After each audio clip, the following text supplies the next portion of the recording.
ירושלים בשבילנו לא הייתה עיר, שכונה, תמרורים, רמזורים. היא הייתה התגלות של אושר, משהו עילאי, מעבר לחומר. משהו שאי אפשר לפשט זאת במילים.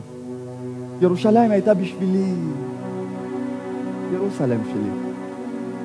ונפל בחלקי לחוש כל פעם את אלוהים מחדש, ששמעתי או חשבתי על ירושלים. ירוסלם שלי. קדוס קדוס קדוס קדוס ירוסלם קדוס קדוס קדוס קדוס ירוסלם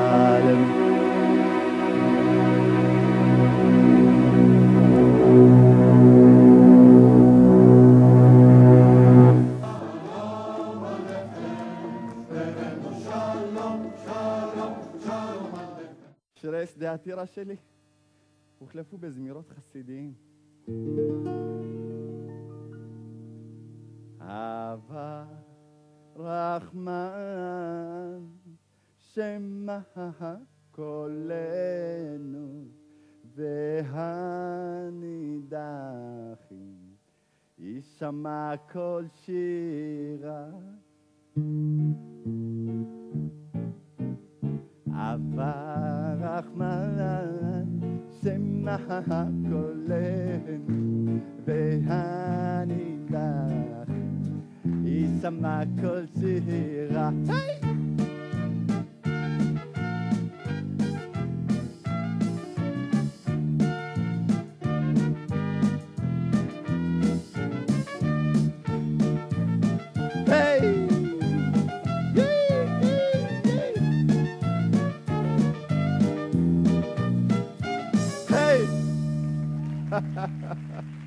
אדום חברים ותיירים. עכשיו אתם מבינים למה הייתי נוסע צפונה עם החברים שלי בשביל בילוי פשוט? א', יכולתי לעבור שם את הסלקציה ב-99% מהמקרים. ב', שם ניגנו את המוזיקה שאהבתי. ראפ. מה הקשר להיותי אתיופי, יהודי שחי בארץ ולמוזיקה הזאת? ומה שראינו ב-MTV, הרבי שלי היה אומר, אוי אוי אוי בחורות וטייט, כאילו כל הזמן קיץ, נינאו את הגוף לרוב כולו שזוף, מכוניות פאר מסביב לחצר ובג'קוזי לדמויה, אין עד שהוציאו לך את העין. אוי אוי אוי.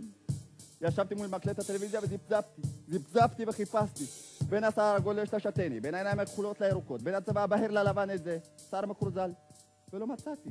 זה לא שלא אהבתי את ריטה ואת שלמה ארצי, להפך אהבתי. אבל גם רציתי להרגיש שאני והמשפחה שלי והעדה כולה הם חלק בלתי נפרד מהמדינה ושזו גם ארצי. לכן לא התייאשתי. חיפשתי וזיפזפתי.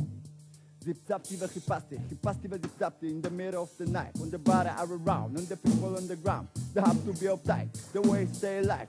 Never, never, never, never die.